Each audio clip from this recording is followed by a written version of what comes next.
Mateo 27, nos ponemos de pie, por favor. Leemos una porción. ¿Me siguen con la vista?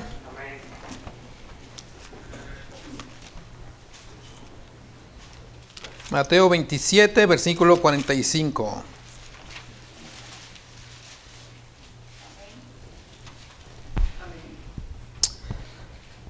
Voy a esperar un segundo que todos los tengan.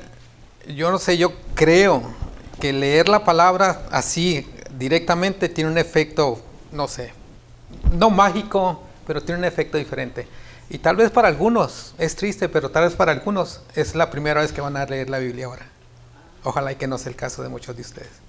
Dice Mateo 27, versículo 45. Por eso es lo importante que me gustaría que todos leyeran esta porción con la vista. Dice el versículo 45. Y desde la hora sexta hubo tinieblas sobre toda la tierra hasta la hora novena. Cerca de la hora novena Jesús clamó a gran voz diciendo: Elí, Elí, lama sabactani. Esto es: Dios mío, ¿por qué me has desamparado? Algunos de los que estaban ahí decían al oírlo: a Elías llama a este. Al instante, corriendo uno de ellos, tomó una esponja y la empapó de vinagre, y poniéndole en una caña le dio a beber. Pero los otros decían: deja, veamos si viene Elías a librarle. Mas Jesús, habiendo otra vez clamado a gran voz, entregó el Espíritu. Ore en silencio un minuto. Prepare su corazón. Adoramos al Señor a través de la alabanza.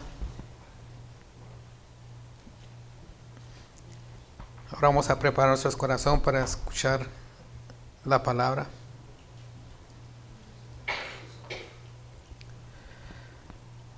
Padre, fortalece nuestros corazones a la luz de tu palabra, que al ser expuesta y al ser recibida podamos conocer la magnitud del sacrificio que tu Hijo Jesús hizo en la cruz, y al conocer y al entender la magnitud podamos amarlo más íntimamente y podamos honrarlo más fervientemente.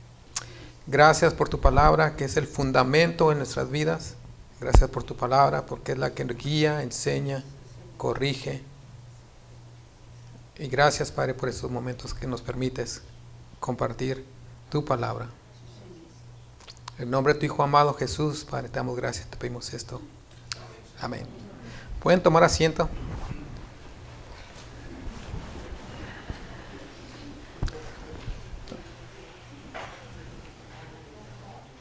Es Viernes Santo, ¿verdad? Saben, Viernes Santo creo que para esta hora el Señor Jesús, lo que leímos ahorita, ya pasó lo que leímos ahorita. Para esta hora el Señor Jesús ya expiró, ya entregó el Espíritu.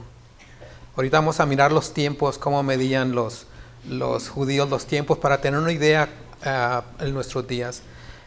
Por un momento vamos a dejar el contexto del proceso de los acontecimientos de la noche anterior en la vida de Jesús. Ustedes que leen el Evangelio o que leen la Biblia saben los acontecimientos el jueves, lo que pasó el jueves en la noche para amanecer viernes, y todo el proceso del juicio, los juicios falsos, el burlarse del Señor Jesús, la coronación, el ir con Herodes, el ir con Pilato, el ir y venir, el camino al Calvario. Todo eso fue entre jueves y viernes para amanecer viernes. Pero vamos a dejar esos detalles y vamos a concentrar en ese momento ahí en la cruz.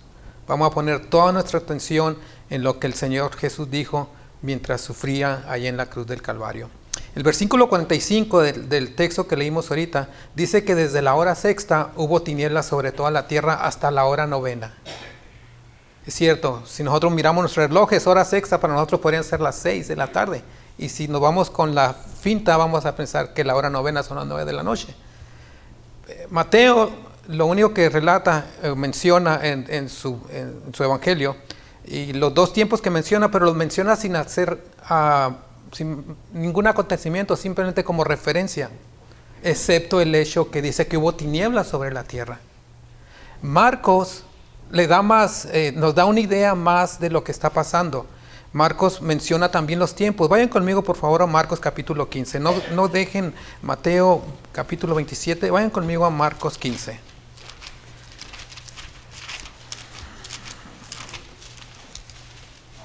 Si no lo encuentra, escuche para aprovechar bien el tiempo. Dice el versículo 25 de Marcos 15. Dice el versículo 25.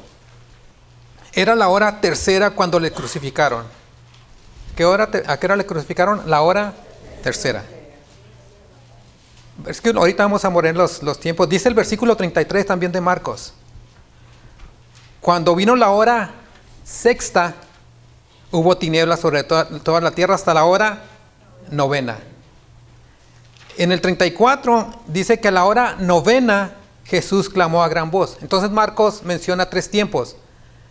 La hora tercera que lo crucificaron, la hora sexta que vinieron tinieblas y las tinieblas llegaron hasta la hora novena en que entregó el Espíritu. Si ponemos nosotros nuestros relojes en lo que los escritores nos dicen, entonces nos damos cuenta que los judíos en los días de Jesús calculaban los días por secciones. La primera hora era de la salida del sol hasta las 9 de la mañana. La tercera hora, que ya menciona ahora sí Marcos, son de las 9 de la mañana hasta el mediodía. Entonces ya tenemos una idea a qué horas fue Jesús crucificado. Fue crucificado a la hora tercera, entre 9 y mediodía. Después menciona en la sexta hora, que es del mediodía a las 3 de la tarde, de un viernes como hoy. Entonces, a las 9 de la mañana estaba siendo colgado de nuestro tiempo. Al mediodía, la hora sexta, vinieron tinieblas hasta la hora novena, que son las 3 de la tarde. O sea, del mediodía, pleno sol, tinieblas. Entonces, Jesús fue crucificado alrededor de las 9, al mediodía, hay tinieblas, hasta las 3 de la tarde. Y cerca de las 3 de la tarde, Jesús es lo que grita, o el lamento que hace: Dios mío, ¿por qué me has desamparado? Según Mateo capítulo 27, versículo 45-46 que leímos. Ahora, el clamor de nuestro Señor proviene de las tinieblas, y unas tinieblas en toda su plenitud. Sabemos que anteriormente había pasado horas de angustia, otra vez del jueves hasta su crucifixión, al grado, inclusive en Getsemaní, dice la Escritura, que sudaba gotas de sangre. Pero todavía, aunque era un sufrimiento ahí en Getsemaní, todavía no era lo peor en el ministerio del Señor Jesús para nuestro beneficio.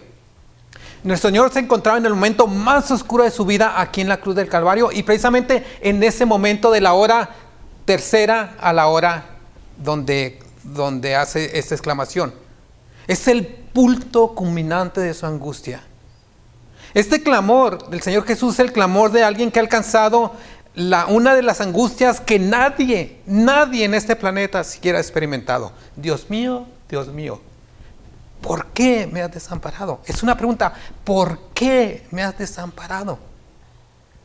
Esta angustia de nuestro Señor es por usted, por mí, y por todos aquellos que en su gracia Él ha elegido. Ahora, esta angustia no se puede medir, no se puede pesar, no se puede tal vez ni explicar. El apóstol Pablo, tratando de explicar el amor de Dios en Romanos capítulo 8, recuerdan que ni lo alto, ni lo profundo, ni lo porvenir, ni ninguna cosa creada, y trata de medir el amor de Dios, y la usa de todas las maneras, y no puede llegar a definir el amor de Dios. Es muy alto, es muy profundo. A donde quiera que miremos, el amor de Dios es grande. La angustia del Señor Jesús es la misma condición. Una angustia que no se puede pesar, una angustia que no se puede medir. Así que vamos a tratar de meditar en el hecho. Primero, lo que Él sufrió. La pregunta también: ¿por qué sufrió? Y este es el meollo del texto. El ¿por qué me has abandonado? ¿Por qué me has abandonado? Y la respuesta al final, el resultado del sufrimiento. Primeramente, el hecho. Lo que nuestro Señor Jesucristo sufrió ahí en la cruz. Y más que nada a través de esa declaración. Ahí está en la cruz el Hijo, el unigénito Hijo de Dios. Y Dios, el Padre, desampara a su unigénito. El abandono, yo estuve leyendo buscando algunos de los comentarios. Y hay quienes, entre todos los que leí, había uno que ponía 12 puntos que el abandono del padre al hijo no fue real. Que no podía ser posible que el padre pudiera abandonar al hijo. Dice, si no nos abandona a nosotros, su creación, ¿cómo va a abandonar al hijo? Y presentaba 12 puntos por qué no era posible eso. Déjenme decirles algo. Hay un solo punto porque el Señor, el Padre, abandonó al hijo. No necesitamos 10, 20 puntos para afirmar que el Padre realmente abandonó al hijo. Hay una sola razón por la que el Padre abandonó al hijo. El abandono fue real. No fue falta de fe de parte de nuestro Señor lo que le llevó a imaginarse que Dios lo había desamparado. Es cierto que a nosotros nos falta la fe, nos falla la fe, entonces pensamos que sí, que a nosotros Dios me ha desamparado. Señor, ¿dónde estás? ¿Por qué me has desamparado? ¿Por qué? Porque nos falta la fe. Pero la fe del Señor Jesús no vaciló en ningún momento. 2 veces repite, Dios mío, Dios mío. Y es una afirmación de su fe tan decidida que tenía.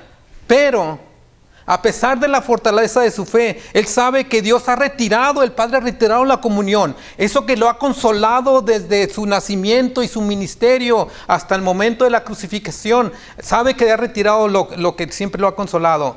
Tiembla el Señor, el Hijo de Dios, bajo la realidad de esta privación, aunque sea temporal, aunque sea momentánea. Fue lo más angustioso que pudo haber pasado en su vida, en sus 33 años de ministerio.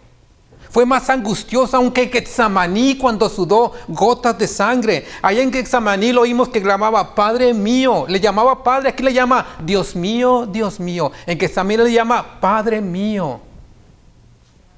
Ahí estaba en Getsemaní el Padre en comunión con él. La comunión con el Padre que tenía ahí en ese momento el Padre con el Hijo era real. No se leyen ustedes la historia. Dice que un ángel llegó y lo consoló en Getsemaní. Aquí ni un ángel se acerca a consolar al Hijo de Dios.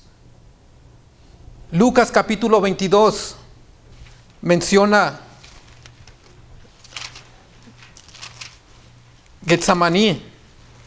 Dice el versículo 39, leo. Y saliendo se fue como solía al monte de los olivos, sus discípulos también le siguieron. Cuando llegó al lugar les dijo, orad para que no entres en tentación. Versículo 41, y se apartó de ellos a una distancia como de un tiro de piedra y puesto de rodillas oró, diciendo, Padre, si quieres pasa de mí esta copa. Notan, Padre, si quieres de mí pasa esta copa, pero no se haga mi voluntad sino la tuya. Otro evangelista menciona 3 veces hizo la misma oración. Dice el versículo 43, notan la comunión que tiene ahí en Getsemaní, dice el versículo 43, y se le apareció un ángel del cielo, ¿para qué? Para fortalecerlo. O sea, pudo librar esa angustia. Aún en las gotas de sangre que le corrían por su cuerpo, el Padre todavía tenía comunión con él. Llegó un ángel y lo consoló.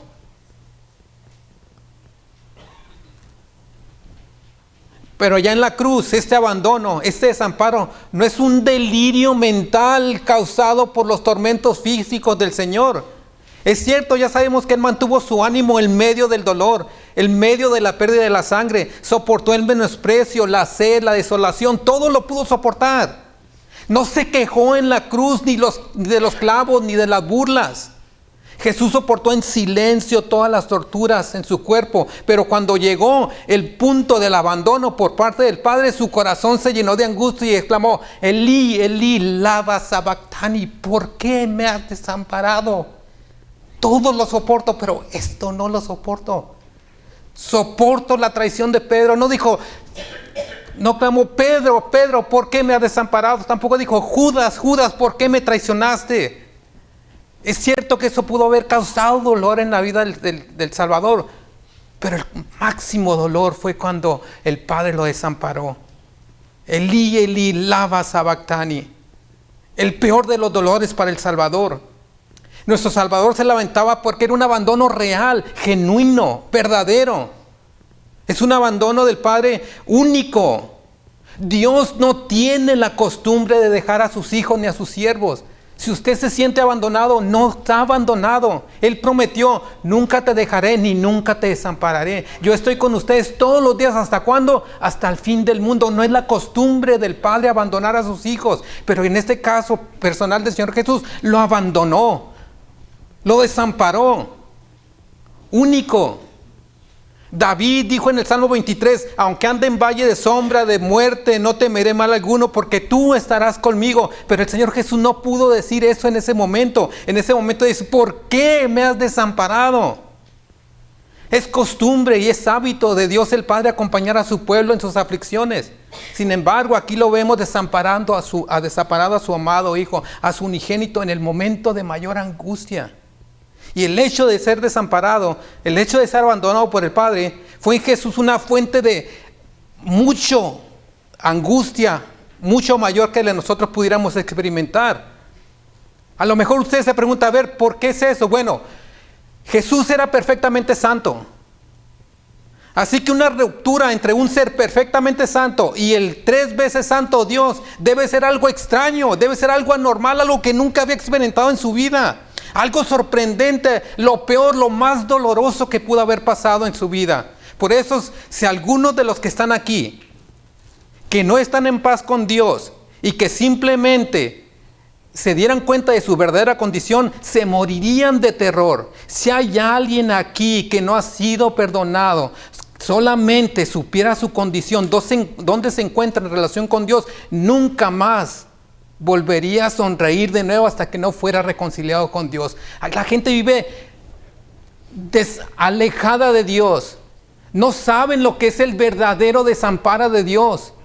Si supieran la realidad de ese desamparo, y no solamente es cierto que ahorita es un desamparo temporal, pero va a ser un desamparo eterno después. Si supiera la gente su condición, se moriría de angustia. Somos nosotros tan insensibles, estamos tan endurecidos por el engaño del pecado, y es por eso que no sentimos nosotros la misma angustia que sintió el Señor en su abandono. ¿Por qué? Porque la perfecta santidad de Jesús convirtió en una calamidad el desamparo del 3 veces santo. O sea, su santidad fue su desgracia, por decirlo así. Su santidad fue lo que le hizo sentir su dolor en medio del desamparo. El corazón de nuestro Señor y toda su naturaleza, toda su esencia estaban formadas tan delicadamente. Era tan tierno, tan sensible para con el Padre, que estar separado, que estar en el abandono, simplemente no lo podía soportar. Por eso dice, Lama sabactamini, ¿por qué me has desamparado? Y en verdad es una paradoja. Lo miramos nosotros de él soportando el abandono, sin embargo, percibimos que no lo puede soportar al momento. Jesús no puede soportar estar sin comunión con el Padre, pero acepta ser abandonado. ¿Por qué? Porque Él sabe que es el representante de nosotros, los pecadores, ante el Padre. Así que, hermanos, amigos, es un hecho que nuestro Señor fue abandonado en la cruz. Pero esto nos lleva a considerar la pregunta, ¿por qué? La misma que Él hace, ¿por qué? ¿Por qué sufrió tal abandono? ¿Que acaso Jesús no sabía lo que iba a pasar? ¿No sabía que iba a ser desamparado? Claro que sí sabía, y lo sabía muy claramente. Sin embargo, su humanidad, mientras sufría tal abandono, parecía no entender la razón del dolor que estaba pasando. Ahí estaba Jesús, el varón de dolores, el que no conoció pecado, por nosotros hizo pecado. Ahí estaba la naturaleza humana de Jesús.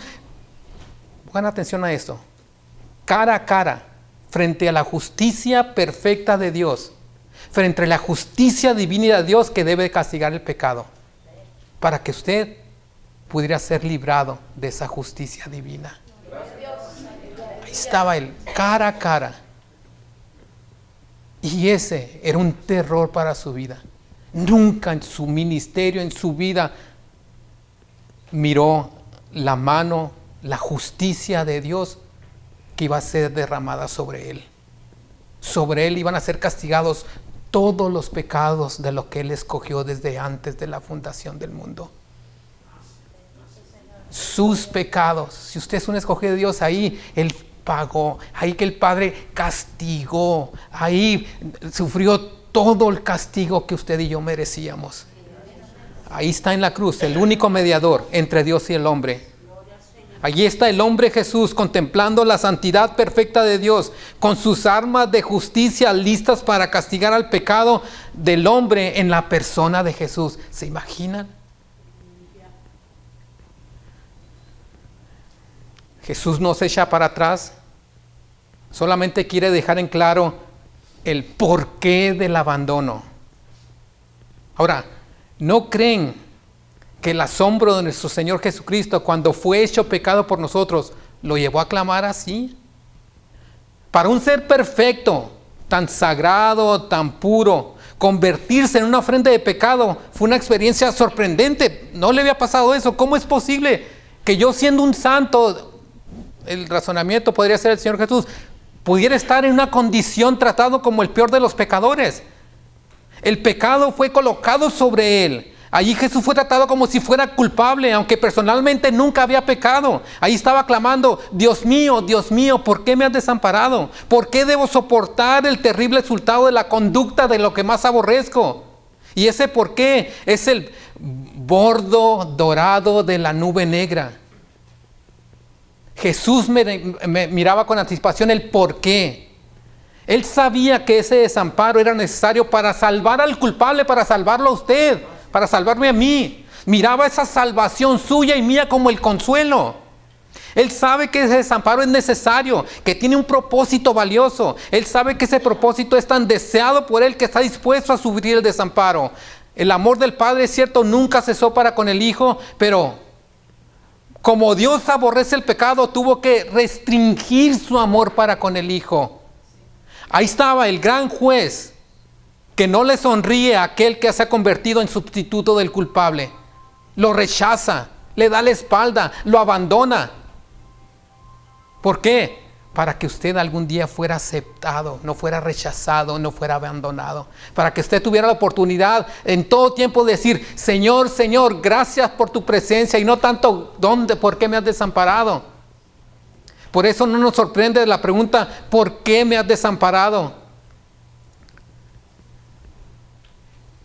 ¿Por qué entonces Dios desampara al Hijo? ¿Por qué? Porque tomó nuestro lugar.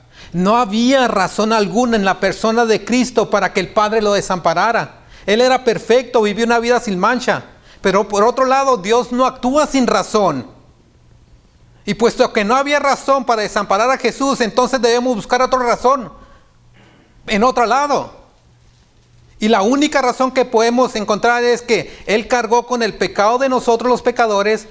Entonces tuvo que ser tratado como si fuera un pecador, aunque no podía nunca ser un pecador. Entonces, con pleno consentimiento, Jesús sufrió como si hubiese cometido las transgresiones que usted cometió o que yo cometí, y que fueron puestas sobre Él. Sufrió todo el castigo que usted y yo merecíamos. Nuestro pecado sobre Él es la respuesta a la pregunta del ¿por qué me has desamparado? Entonces, cuando miremos a Jesús, le voy a decir: ¿sabes qué, Señor? ¿Por qué te desamparó el Padre? Por mí. Por mí. Por eso te desamparó. Ese clamor que yo soy el por qué. Y voy a encontrar muchos por qué hay en el cielo. Por usted. Por mí. Y por cada uno de ustedes. Era apropiado, era necesario este desamparo. Si Jesús solo hubiera experimentado el dolor físico, hubiera sido afligido en la mente, no hubiera sido suficiente. Él debía sufrir de esta manera en particular.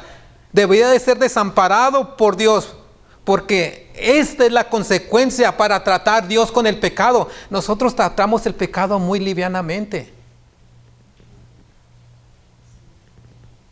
Que un hombre sea desamparado por Dios es el castigo que se merece por haber quebrantado a Dios por causa del pecado. Dios, al colocar a su amado Hijo bajo el desamparo y bajo la muerte, nos hace ver que Él no puede tener comunión con el pecado. Debemos considerar este hecho. Si el santo, el justo, el que tomó el lugar por los injustos, experimentó que Dios lo desamparara, ¿cuál no va a ser el fin del pecador impenitente? ¿Se imaginan?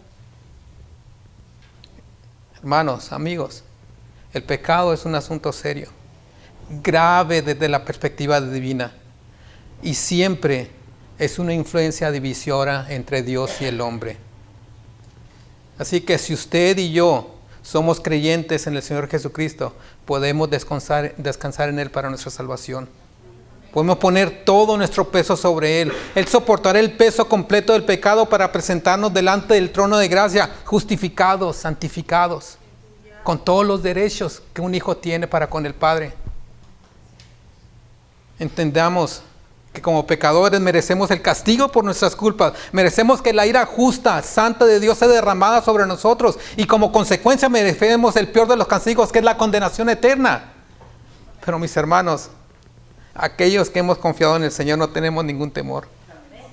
El justo por los injustos. ¿Por qué me has desamparado? Por mí. Esa es la confianza que tenemos en el Señor.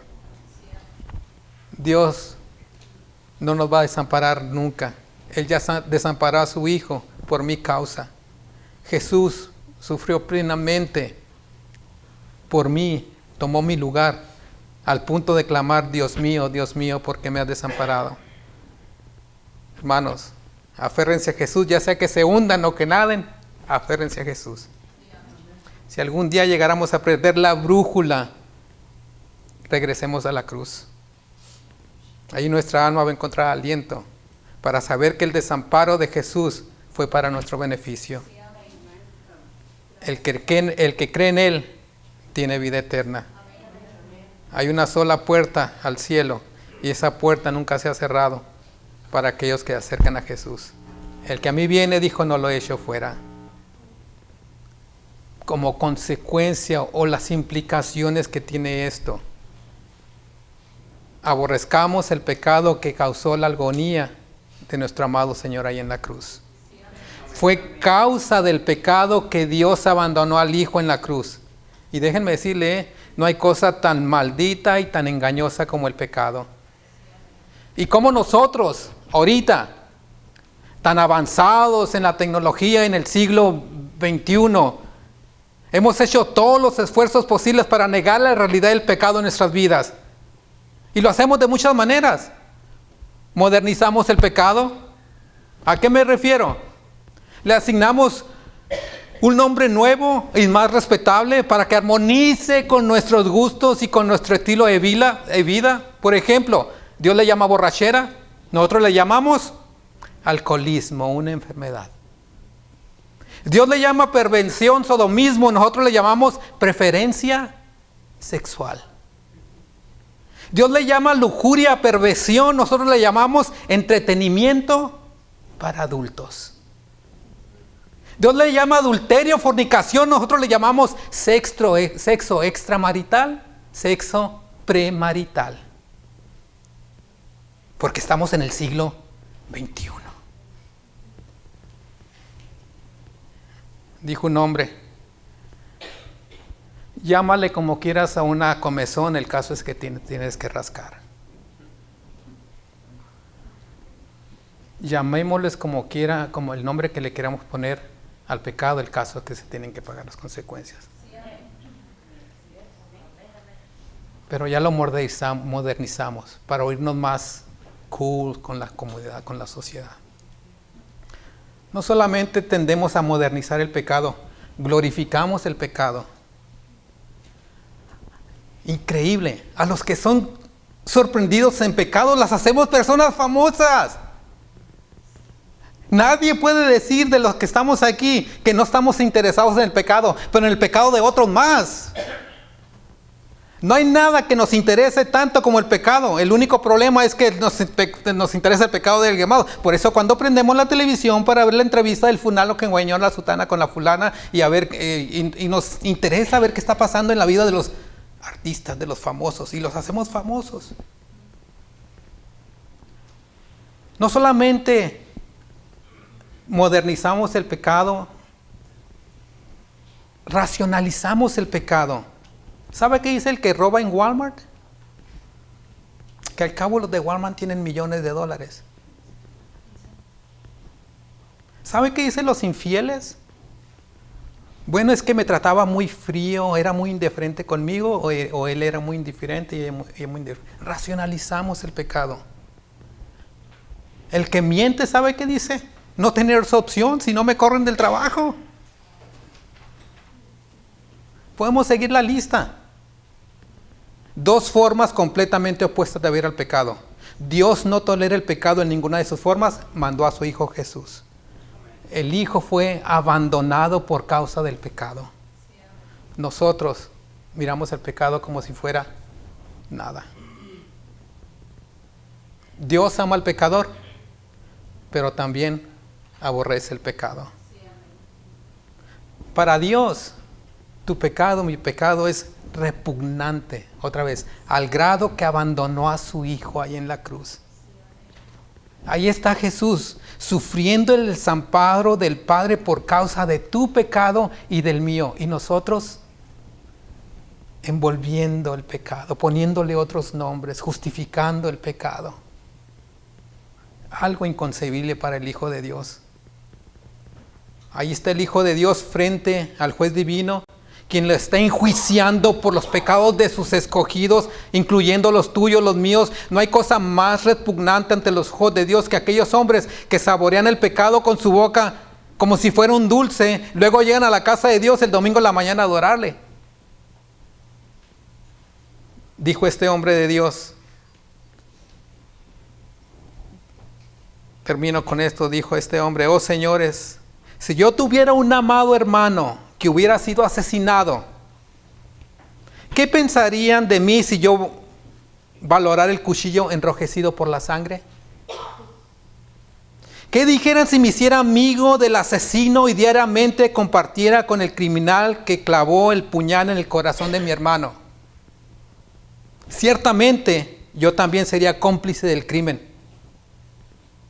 El pecado llevó a Cristo a la muerte y a la muerte de cruz. El pecado mató a Cristo. ¿Acaso serán sus amigos los que los practican? El pecado traspasó el corazón del Dios encarnado. ¿Acaso los que los practican podrán amarlo? Ojalá que el pueblo de Dios pudiera decir: fuera de mi corazón pecado, no quiero tener nada contigo, porque tú has crucificado a mi Señor y lo hiciste clamar: Dios mío, ¿por qué me has desamparado?